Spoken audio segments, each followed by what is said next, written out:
Sean bienvenidos a esta enseñanza de la palabra de Dios. Creemos que será de bendición y edificación para su vida.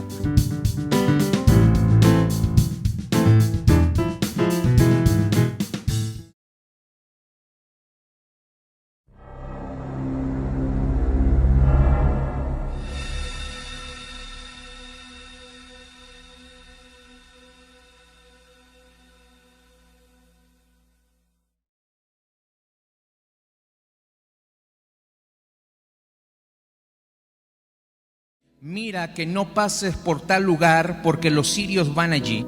Entonces el rey de Israel envió a aquel lugar. Que el varón de Dios había dicho, y así lo hizo una y otra vez con el fin de cuidarse. Y el corazón de Israel y el corazón del rey de Siria se turbó por esto, y llamando a su siervo les dijo: ¿no me declararéis esto vosotros? ¿Quién de los nuestros es el rey de Israel?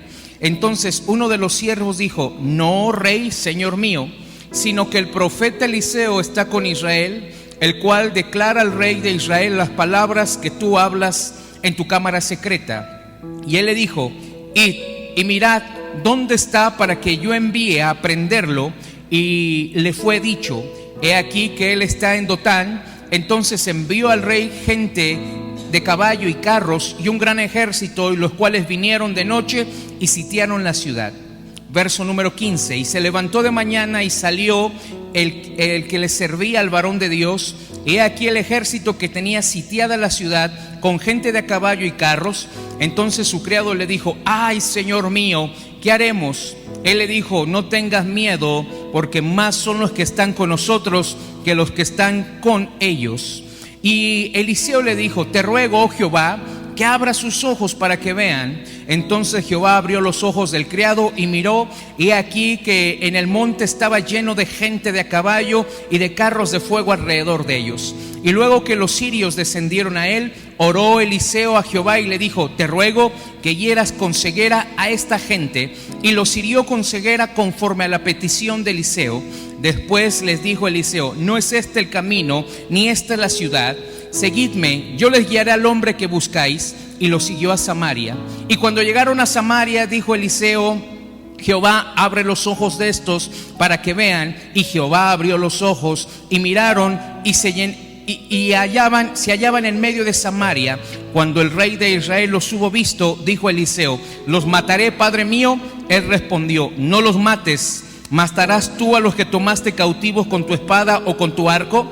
Ponle delante de ellos pan y agua para que coman, beban y vuelvan a sus señores. Versículo número 25. Y hubo gran hambre en Samaria, y a consecuencia de aquel sitio, tanto que la cabeza de un asno se vendía por 80 piezas de plata, y la cuarta parte de un cab de estiércol de palomas por 5 piezas de plata. Y pasando el rey de Israel por el muro, una mujer le gritó y le dijo: salva, rey mío, señor mío. Y él le dijo: si no te salva Jehová, ¿de dónde yo te puedo salvar? ¿Del granero o del lagar? Y le dijo el rey: ¿qué tienes? Y ella respondió: esta mujer me ha dicho: da acá a tu hijo y comámoslo hoy, mañana comeremos el mío. El día siguiente yo le dije: da acá a tu hijo y comámoslo, mas ella ha escondido a su hijo. Cuando el rey oyó estas palabras de aquella mujer, rasgó sus vestidos y pasó por así el muro, y el pueblo vio el cilicio que tenía interiormente sobre su cuerpo. Y él dijo: así me haga Dios y aún me añada, si la cabeza de Eliseo, hijo de Safat, queda sobre él hoy. Una historia interesante que, si nosotros tenemos la precaución y tenemos el tiempo para poderlo leer, nos vamos a llevar una gran sorpresa de esta enseñanza. Le voy a explicar brevemente lo que sucede aquí. La escritura dice que el pueblo de Siria atacaba constantemente al pueblo de Israel, le hacía la vida imposible, pero Dios levantó en el pueblo a un hombre llamado el profeta Eliseo. Y el profeta Eliseo era considerado como un caballo, ¿verdad? Era como considerado un carruaje de Israel. ¿Por qué razón se le llamaba que era un caballo y carros de Israel? Porque caballo y carro representan a todo un ejército. Así es que el profeta Eliseo recibía directamente de Dios toda indicación. Y cuando los sirios querían venir a atacar al pueblo de Israel, Dios le hablaba al profeta Eliseo y le decía: dile al pueblo que se mueva del lugar. Y entonces el pueblo levantaba sus tiendas y se movía del lugar, de tal forma que cuando los sirios venían a querer atacar a Israel, ya no se encontraba en ese sitio. Y si otra vez querían venir los sirios a atacar a Israel, Dios le hablaba al profeta y le decía: dile al pueblo de Israel que levante sus tiendas y que se mueva del lugar. Entonces los sirios, el rey de Siria, dijo: tenemos en nuestro ejército a un espía, tenemos a alguien que nos está volteando bandera, tenemos a alguien que le está avisando al pueblo de Israel cuando les vamos a atacar y ellos se mueven del lugar. ¿Quién es el traidor? El rey de Siria le pregunta a sus soldados: ¿quién me está traicionando? ¿Quién les está diciendo que se tienen que mover y cuándo los vamos a atacar? ¿En qué momento y a qué hora? Alguien por ahí del rey de Siria se levanta y le dice: rey, es que no te traicionamos, ninguno de nosotros hemos sido desleales contigo, sino ellos tienen a un hombre que vale todos nuestros caballos y todos nuestros carros. Vale más que un ejército completo. Un solo hombre tiene el valor de todo un ejército. Así es que el rey de Siria pregunta y dice: ¿quién es ese hombre? Y le responden: el profeta Eliseo. El rey de Siria entonces organiza a su ejército y le dice: necesito que vayan a prender a ese hombre, que lo tomen por cautivo y lo traigan delante de mi presencia. Y entonces el ejército de Siria va en pos del profeta Eliseo, da con el lugar donde se encuentra su tienda, su casa, y el ejército sirio lo rodea por completo, de tal forma que cuando el siervo de Eliseo sale de la casa, sale de la tienda, se da cuenta que hay carros, ejércitos que están rodeando su hogar. El criado se mete muy asustado con el profeta Eliseo y le dice: Señor, nos han encontrado, el ejército sirio ya nos encontró y viene a matarnos. Son muchos, son demasiados, nos han rodeado por completo.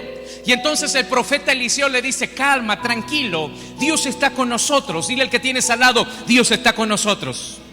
Vamos, dile: Dios está con nosotros.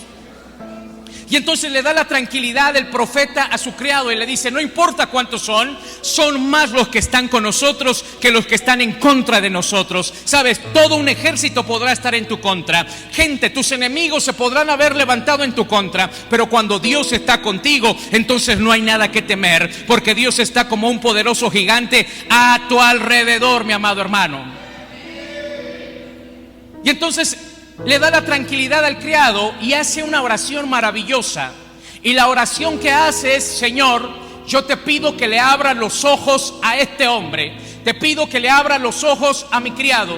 Y entonces en ese momento se le abren los ojos espirituales y ve que alrededor de su casa, alrededor de la casa de Eliseo, dice la escritura que hay carros, hay carruajes, hay gente de a caballo, hay un ejército celestial, hay un ejército de ángeles que está guardando su casa, que está guardando su vida. Y entonces el criado tiene seguridad de lo que sus ojos espirituales están mirando.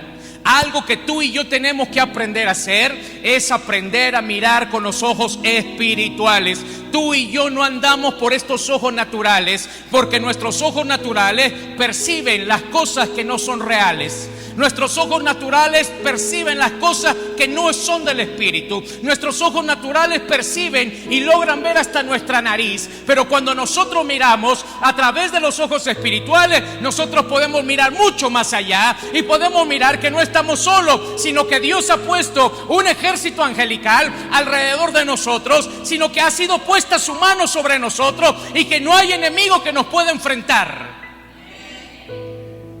Así es que este hombre se le abren los ojos y empieza a ver un montón de ángeles con carros de fuego, con caballos. Hace una oración el profeta Eliseo, una segunda oración, y le dice: Señor, quítales la vista a este ejército sirio. Y en ese momento quedan ciegos todo el ejército sirio.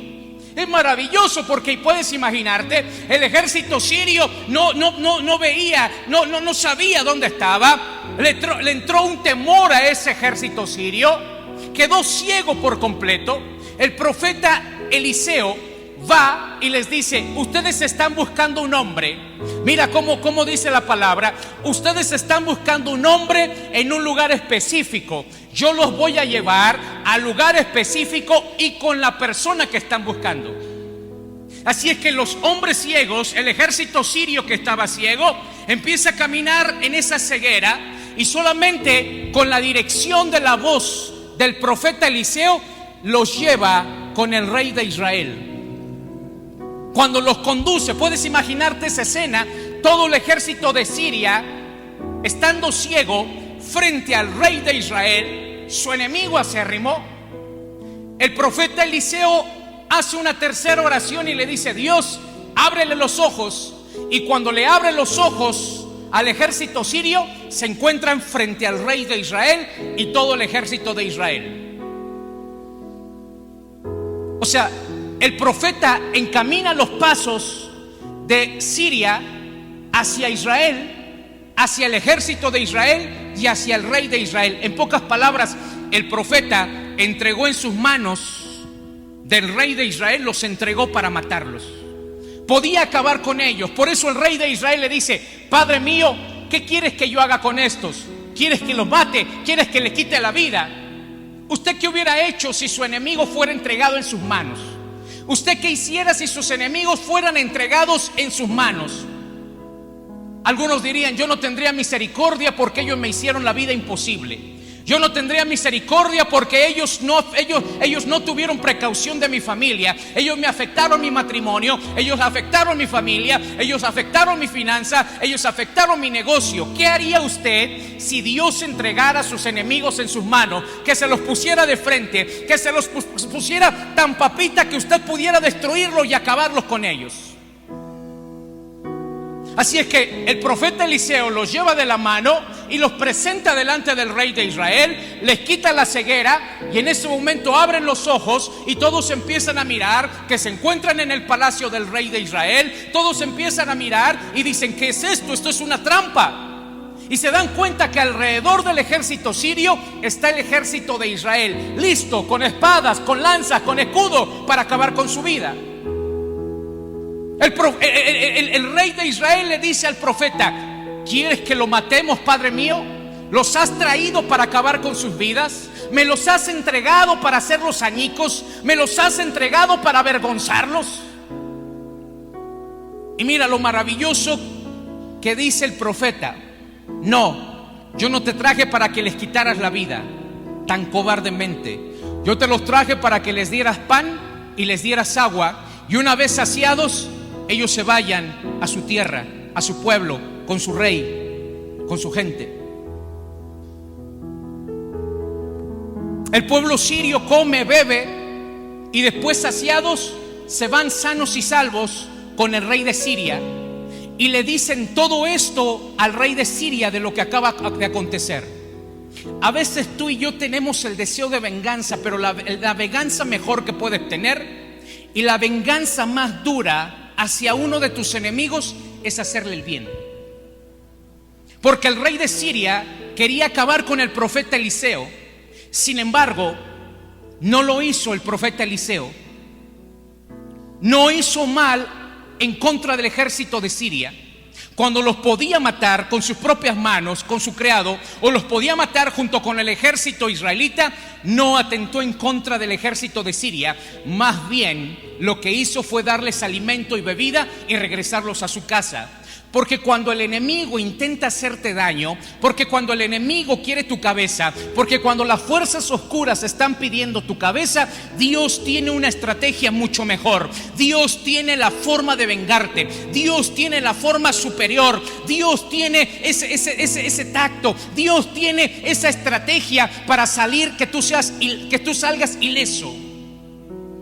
Así es que no tocaron ningún cabello del profeta Eliseo. Y cuando se entera el rey que no les hizo daño y que al contrario muchos del ejército de Siria hablaron cosas buenas del profeta Eliseo, cosas buenas del rey de Israel, cosas buenas del ejército de Israel, El ejército sirio se llenó, el rey de Siria se llenó de envidia, el rey de Siria se llenó de celo y dijo: ¿cómo es posible que a mi propia gente, a mi propio ejército, Eliseo me haya avergonzado de esa forma, haciendo quedar mal yo? Como un tirano, como un mal rey. Y sabes, hay una segunda consecuencia, y aquí es donde la venganza viene, pero no la venganza del hombre, sino la venganza de Dios. Y dice la escritura que entonces Dios le dio el pago al pueblo sirio, y se elevó tanta la inflación, hubo una crisis en el pueblo de Siria, que dice la escritura que una cabeza de asno, dice la Biblia, que una cabeza de asno se vendía por 80 piezas de plata. O sea, la deuda creció, la crisis económica vino a ese pueblo de Siria. Y dice que el estiércol de paloma, el que antes barrían y el que antes desechaban a la basura, ahora se vendía como si fuera comida. Era tanta la crisis, y nosotros vemos crisis como en el país de Venezuela, donde la gente compra un cartón de huevos de 24 huevos por todo un salario de un día. Eso es crisis. Donde tú tienes que comprar para un litro de leche, tienes que llevar un tanto así de billetes. Eso es crisis, eso es inflación. La gente está padeciendo hambre. La gente se está yendo del país de Venezuela a los países cercanos porque hay crisis, porque hay vándalos, porque hay violencia. Ahora imagínate, 80 piezas de plata, solamente una cabeza de asno. Y en una cabeza de asno tú no le puedes dar de comer a toda una familia, porque no tiene carne la cabeza de un asno. Solamente medio comes y todavía te quedas con esa sensación de querer comer más, pero no se podía. Y el estiércol de paloma se vendía como si fuera un alimento. ¿Hasta dónde había caído el pueblo de Siria en una crisis? ¿Todo por qué? Por tratar de perseguir al varón de Dios. Porque un día el rey de Siria dijo: vamos a prender a ese profeta, vamos a hacerle la vida imposible, porque cuando tus enemigos se levantan en tu contra, Dios se encarga de hacerles venganza y se encarga de darles el pago. Lo único que tú tienes que hacer es entonces ponerte flojito y dejar que Dios haga todo lo demás. Tú pide misericordia como lo hizo el profeta Eliseo. No los mates, dales al contrario, dales pan, dales agua. Deja la venganza a Dios. No los mates de esa forma vil. No los mates, porque no es justo que yo los haya traído aquí ciegos, cegados, y que luego aquí los matemos. No les daríamos ni siquiera tiempo para poderse defender. Y así Dios no es. Dios es justo. Así es que por eso el profeta le dice al rey de Israel: dales de comer y déjalos que se vayan. Y Dios entonces hace la venganza para el profeta Eliseo. Y a causa de esa persecución del profeta Eliseo, su país, su pueblo entra en esa grave crisis. Y dice la escritura que el rey entonces de Israel iba pasando muy cerca de Samaria y se encuentra con una mujer que le grita y le pide auxilio y le dice: Señor, Señor, rey, por favor, hazme justicia. Y el rey le dice: yo no tengo gerencia aquí. ¿En qué te puedo hacer justicia? Si Dios no es el que te hace justicia, ¿quién más lo va a hacer? Yo no soy tu rey, yo no te puedo hacer justicia. Pero ¿qué es lo que te pasa, mujer? Y entonces la mujer exclama y dice: mira, esta mujer que está conmigo, el día de ayer teníamos hambre y me dijo: ¿por qué no cocinamos a tu hijo? Lo matamos y lo cocinamos y nos lo comemos. Y el día de mañana cocinamos al mío y nos lo comemos. Y yo hice como la mujer me dijo. Yo maté a mi hijo, lo cociné y nos lo comimos. ¿Qué tan grave era la crisis? ¿Y qué tan grave va a venir la crisis a este mundo en un futuro? Que dice la escritura que las madres volverán a comerse a sus hijos por la crisis en la cual entrará este mundo. Eso se va a volver a repetir en unos años más adelante. El mundo entrará en una crisis financiera, en una crisis moral, el mundo entrará en una crisis de Dios, que caerán en desesperación, y como en muchos otros pueblos y países que ya se da esto por causa del hambre, la gente cocina a sus hijos y se los termina comiendo. ¿Qué tan grave estaba la situación en Siria? ¿O qué tan grave está la situación en algunos países y pueblos que tienen que recurrir a esto, a comerse a sus propios hijos? ¿Tú serías capaz de hacer eso? ¿Tú podrías matar a tu hijo y decir: tengo hambre, me lo voy a comer? Antes, más bien, que yo creo que te cortas un pedazo de carne y se lo das mejor a tu hijo. Y la mujer dijo, esta mujer me dijo que nos comiéramos a mi hijo y lo cocináramos. Yo obedecí, creyendo a la palabra de ella de que el día de mañana nos comeríamos al suyo. Y ahora es día en que no ha entregado a su hijo, lo ha escondido para no matarlo y no comerlo. Hazme justicia, por favor. ¿Hasta qué grado cayó el ejército sirio o el pueblo de Siria por la persecución de un hombre? Pero no un hombre cualquiera, sino un varón de Dios. Porque cuando tus enemigos traman tu caída, porque cuando tus enemigos traman tu mal, Dios se encargará de tenderles una trampa. Dios se encargará que entre sus maquinaciones y entre sus perversiones, ellos se vean enredados y ellos caigan en lo que han maquinado en tu contra. Yo sé que hay muchos que en algún momento han pasado por esta crítica o por esta persecución, o han pedido tu cabeza en el trabajo, han pedido tu cabeza en la familia, en el vecindario. Las fuerzas de la oscuridad han perdido tu cabeza. Pero yo te digo una cosa: no respondas de una forma incorrecta. Espera a que Dios te dé la estrategia. Espera que Él sea tu venganza. Espera que Dios te abra los ojos y veas que son más los que están contigo que los que están en tu contra. Una segunda historia más, el libro de Esther. Esther, capítulo 3, versículo número 1. Después de estas cosas, el rey Asuero engrandeció a Amán, hijo de Ameda, lo honró y lo puso en su silla sobre todos los príncipes que estaban con él, y todos los siervos del rey que estaban a la puerta del rey se arrodillaban y se inclinaban ante Amán, porque así lo había mandado el rey. Pero Mardoqueo ni se arrodillaba ni se humillaba, y los siervos del rey que estaban a la puerta preguntaron a Mardoqueo: ¿por qué traspasas el mandamiento del rey? Aconteció que hablándole cada día de esta manera, y no escuchándolos, él lo denunciaron a Amán para ver si Mardoqueo se mantenía firme en su dicho, porque ya les había declarado que era judío. Y vio Amán que Mardoqueo ni se arrodillaba ni se humillaba delante de él, y se llenó de ira. Pero cuando tuvo en poco poner mano en Mardoqueo, solamente, pues ya le había declarado cuál era su pueblo de Mardoqueo, y procuró Amán destruirle a todos los judíos que había en el reino de Asuero, al pueblo de Mardoqueo. Hasta ahí vamos a dejar. ¿Qué es lo que sucede aquí? En este libro de Esther nosotros vamos a encontrar 4 personajes. Nos vamos a encontrar con un rey llamado el rey Asuero, que su nombre significa león.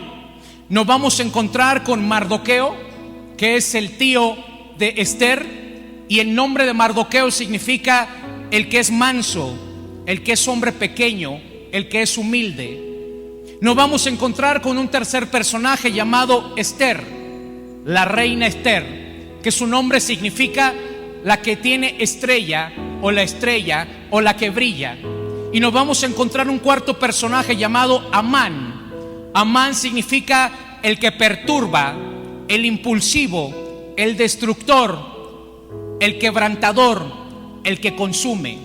Amán significa el que perturba, el impulsivo, el que destruye, el consumidor, el quebrantador. 4 personajes que nosotros vamos a encontrar en el libro de Esther, y nos vamos a dar cuenta que cuando el enemigo y las fuerzas oscuras piden nuestra cabeza, Dios siempre se sale con la suya y termina protegiéndonos y termina haciéndonos venganza. Por eso la Escritura dice: no es tuya la venganza, es mía. Por eso nosotros hemos esperado a que Dios se encargue de todas las cosas. Nosotros hemos esperado a que Dios se encargue de hacer justicia. Nosotros hemos esperado a que Dios sea nuestro vengador. Nosotros hemos esperado a que, de acuerdo a sus promesas, Dios nos haga justicia y Dios nos haga conforme a lo que Él ha dicho para nosotros. Tú no metas las manos, deja que Él lo haga a la perfección, deja que lo haga a su manera, porque cuando Él lo hace a su manera, hasta tú y yo vamos a decirle: Señor, ten misericordia de nuestros enemigos, ten misericordia de aquellos que buscaron que cayéramos, ten misericordia de aquellos que estábamos en su boca, ten misericordia de aquellos que en algún momento estábamos en sus oraciones para que todo se viniera abajo. Ten misericordia de ellos, porque será tan fuerte la reprensión que tú y yo hasta nos dolerá la forma en la que Dios va a tratar con ellos. ¿Qué es lo que sucede aquí? La Biblia dice que el rey Asuero tenía un asistente, y uno de sus asistentes más fieles, este hombre se llamaba Amán. Y un día Dios decide honrar a Amán y lo coloca en su trono. Es como cuando te dicen: vas a ser presidente por un día, vas a ser director por un día. Y entonces el rey le cede su trono por unos instantes, por unos minutos a Amán, y le dice: tú has sido muy fiel, yo te voy a dejar sentarte en mi trono, te voy a dar mi cetro para que veas qué es lo que se siente ser rey. Y entonces Amán, ¿verdad?, con la corona, el cetro, sentado en el trono, está contento. Y el rey le dice: vean a mi siervo, uno de los más allegados a mí, uno de los más fieles. Por favor, todos ríndale pleitesía. Y todos le rinden pleitesía y se arrodillan. Amán ve eso. Amán, un orgulloso. Amán, un soberbio. Amán, un hombre lleno de poder. Amán, alguien que deseaba una posición. Amán, un hombre perverso. Cuando ve que la gente se arrodilla y se inclina, él recibe toda esa alabanza y toda esa adoración. Pero hubo un hombre que se mantuvo de pie, un hombre llamado Mardoqueo, que alguien por ahí se percató que no se había arrodillado. Fueron con Mardoqueo y le dijeron: ¿por qué tú desobedeces la orden del rey? Y les responde y les dice: yo no puedo arrodillarme ante un hombre. Mis rodillas no se inclinan ante un hombre. Mis rodillas solamente se inclinan ante el Rey de Reyes y Señor de Señores. Un hombre convencido de su fe, un hombre que decidía quedar mejor con Dios que quedar mejor con los hombres. Yo te quiero preguntar en esta tarde: ¿cómo tú te comportas en tu trabajo?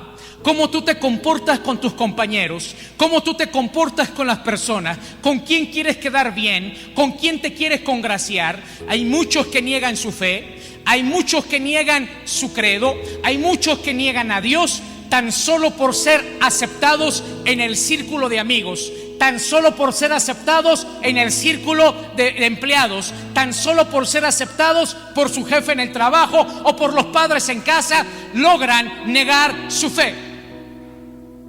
¿Qué es lo que tú haces cuando te sientes bajo esa presión de que la gente te está mirando y te dice: ¿a poco tú eres cristiano? ¿A poco tú eres de los que se reúne todos los domingos? ¿A poco tú eres de los que brincan así como cabra salvaje? ¿A poco tú eres de los que lloran y levantan las manos? ¿A poco tú eres de los aleluya? ¿Qué respondes cuando te dicen eso? ¿Qué respondes cuando te cuestionan? ¿Qué responden cuando se mofan de ti? ¿Qué respondes?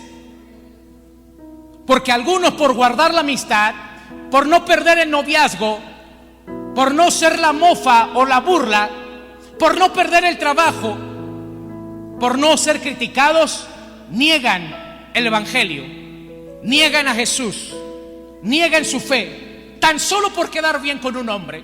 Pero déjame decirte una cosa: el hombre no es el que te da trabajo, Dios es el que te da el trabajo. Y Dios es el que toca el corazón de los hombres para que te den trabajo. Dios es el que toca el corazón de los hombres para que te pongan una dádiva. Dios es el que toca el corazón de los hombres para que te bendigan. No es el hombre por sí solo que te quiere bendecir, porque en el hombre no puede haber nada bueno. En el hombre no puede haber nada bueno. Dios es el que se encarga de tocar los corazones para bendecirte a ti. Así es que no quieras quedar bien con el hombre y quedar mal con Dios, porque cuando quieras quedar bien con el hombre, quedarás mal con Dios. Y cuando quedas mal con Dios, todo lo has perdido, porque Él es el dador de todas las cosas. Él es el chief superior, Él es el gerente general, Él es el máximo comandante, Él es el dueño de todo. Así es que tú tan solo te estarías postrando ante un gato de Él. ¿Qué haces tú cuando hay esa presión? ¿Qué haces tú cuando el novio o la novia te dice: de seguro no vas a venir a verme el domingo porque te vas a ir a tu iglesia? Pues entonces decide, novia o novio o Dios. El día que te pongan a elegir eso, ese día tú le dices: pues ¿sabes qué? Vuelvo a quedar soltero o vuelvo a quedar soltera, pero yo no voy a dejar a Dios. Porque Dios te puede cambiar ese de pelos parados, feo, prieto, por uno güero, alto y fornido. Porque Él es el dador de todas las cosas, ¿me explico? Porque cuando tú, por quedar bien con los padres, no te congregas y deseas congraciarte con los padres, Dios entonces envía que tú tengas alguna situación, algún conflicto, algún pleito, y que te digan: tú ya no eres mi hijo, tú ya no eres mi hija, yo te desheredo. Por eso la Escritura dice: si te deja tu papá y tu mamá, no te preocupes, yo me encargo de adoptarte. ¿Cuál es el problema? Con todo esto el Señor dice: me recogerá, me adoptará, me será suyo. Como te das cuenta, a veces estamos quedando mal con el mero mero. Sin embargo, Mardoqueo, cuando vio la presión de los hombres que le decían: le vamos a decir a Amán que no te quisiste arrodillar, él dijo: vayan y dígale que soy judío, que yo no me arrodillo ante los hombres, yo solamente me arrodillo ante Dios. Y entonces vinieron con Amán y le dijeron: ¿sabes qué? Mardoqueo no se quiere arrodillar delante de ti, él desobedece. Y dice la Biblia que Mardoqueo iba a poner su mano sobre él, pero mejor dijo: no, le voy a dar donde más le duele. Porque también el enemigo es estratégico. Sería fácil para Amán, sería fácil para Amán meter a Mardoqueo en la cárcel. No sufriría mucho. Más bien él quería un tormento alargado. Él quería un tormento mayor. Hay gente en el narcotráfico, hay gente en todos esos lugares que le dice: está bien, te vas a acordar de mí. Para mí sería muy fácil matarte, porque terminarías con tu miserable vida, dicen. Pero te voy a alargar más el sufrimiento y me voy a ir con lo que más te duele. Y cuando un narcotraficante deja la mafia, entonces empieza la primera llamada de atención. ¿Y sabes con quién es? Con la familia. Le matan a un hijo, le matan a un padre, lo secuestran, y eso es un tormento en vida. Eso es una muerte en vida. Alargan su sufrimiento y después le secuestran otro y otro y otro. ¿Sabes qué es lo que dijo Amán? Para mí sería muy fácil prenderte y echarte a la cárcel y golpearte, pero mejor voy a hacer tu sufrimiento mucho mayor. No te voy a atacar a ti, te voy a atacar a los que más te duelen. Te voy a atacar a los que son tuyos, a los que son tu familia, y voy a atacar a los que son tu pueblo. Tal vez el enemigo fue muy estratégico al momento de querer desanimarte. Tal vez el enemigo fue muy estratégico, que te dio donde más te duele. Te dio tal vez en tus finanzas, te dio en tu familia, en tu salud, en tu negocio, en tu empresa, en tus sueños. En algo te atacó tu enemigo, porque sabe que si logra desanimarte, eres blanco fácil. Por eso, algo que nosotros tenemos que aprender es a que le tenemos que pedir a Dios la estrategia correcta. Algo que tenemos que aprender a orar y pedirle a Dios es que nos dé la estrategia correcta. Amado hermano, tal vez tu enemigo sabe muy bien que tu talón de Aquiles es tu esposo, es tu esposa. Y sabe que cuando tienes problemas conyugales o problemas matrimoniales, sabes que te logra menguar tu fe. Hay gente que cuando está dispuesta a venir a la iglesia, siempre, todos los domingos por la mañana, tiene problemas con el esposo o tiene problemas con la esposa, porque el enemigo sabe perfectamente bien que tú no puedes recibir una palabra y que tú no puedes recibir una palabra de bendición y una palabra de liberación. Por eso te pone un obstáculo y por eso te mete una zancadilla. No te extrañe que todos los domingos sin falta, amanezcas sin dinero. Pastor, puedo tener dinero el día sábado, el día entre semana, pero cuando llega el domingo no tengo nada con qué irme a la iglesia, y eso es todos los domingos. ¿No se te hace raro eso? ¿No se te hace raro que siempre que decides venirte a la congregación los domingos recibes una llamada o una visita de un familiar? ¿No se te hace extraño eso? Que los hijos de repente más se rebelan los días domingos, que la plancha se te descompone nada más los días domingos y llegas después de la iglesia y la plancha sigue funcionando igual. ¿No se te hace extraño todo eso? Entiende, hermano, por favor, entiende. Hay alguien que quiere que tú no recibas un mensaje liberador. Hay alguien que quiere que tú no recibas un mensaje que te empodere. Hay alguien que quiere que tú no recibas un mensaje que te liberte de tus cadenas. Hay alguien que quiere que tú no recibas un mensaje que te pueda llevar al siguiente grado. Hay alguien que quiere que tú no salgas adelante, y ese es el enemigo de tu cabeza, el enemigo de tu vida, porque ha pedido tu cabeza, porque las fuerzas de oscuridad están pidiendo tu cabeza. Pero ellos no te van a quitar la vida. Ellos te van a ir desanimando y te van a matar de forma espiritual, porque cuando te matan de forma espiritual estás a un paso de la muerte física. Ellos son astutos, ellos no son estúpidos, ellos son sumamente astutos. Dice un dicho: el diablo es diablo, no por diablo sino por viejo. Exacto, porque el diablo tiene miles de años estudiando al hombre y sabe cómo desanimarlo, y sabe cómo sembrarle palabras en la mente, sabe cómo sembrarle palabras en el corazón. Él no es un estúpido. Por eso la Biblia dice: no ignoremos las maquinaciones de nuestro adversario el diablo, porque anda como un león rugiente viendo a quien devora. Así es que todo lo que tú vives es porque te están pidiendo tu cabeza. Tú no vas a poder pelear con tus fuerzas. Tú no vas a poder pelear con tu impulso. Tú necesitas la ayuda del Espíritu Santo. Tú necesitas la ayuda de la palabra de Dios. Tú necesitas la ayuda de la persona de Jesucristo para que tú no mueras espiritualmente y tampoco pierdas lo que Dios te ha dado. Tú necesitas empoderarte en la palabra. Tú necesitas empoderarte en el poder del Espíritu Santo. Tú necesitas despertar. Por eso te pasa todo lo que te pasa los días domingos. Es cuando más sabanas y almohadas te agarran y te abrazan y te dicen: ¿para qué te levantas temprano? Hoy es el único día de tu descanso. Mira qué rico estoy, dice la almohada. Mira qué rica estoy, dice entonces la cobija, la colcha, la cama, el colchón.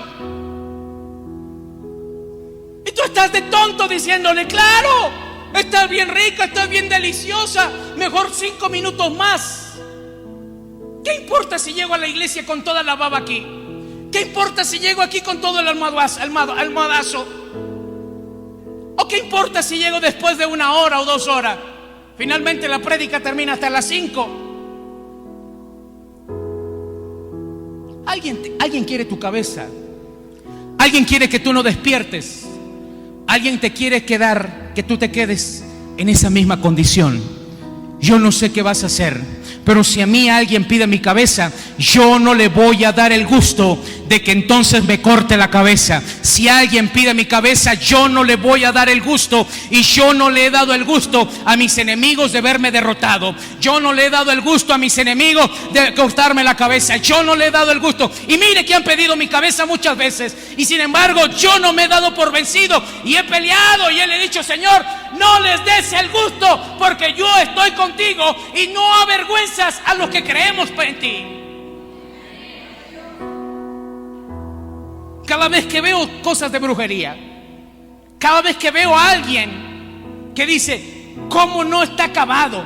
¿Cómo no está derrotado? ¿Cómo es posible que todavía sigue al aire? ¿Cómo es posible que todavía está de pie? ¿Cómo es posible que todavía va a tal lugar? Sí, así es, y así lo seguiré estando, hermano, porque mi confianza no es en el hombre, sino es en Dios. Porque yo no he decidido darle gusto a los hombres, sino yo he decidido darle gusto a Dios. Así es que si yo me he mantenido de pie, tú también te puedes mantener de pie. Si alguien pide tu cabeza, no le des el gusto.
Gracias por adquirir este mensaje.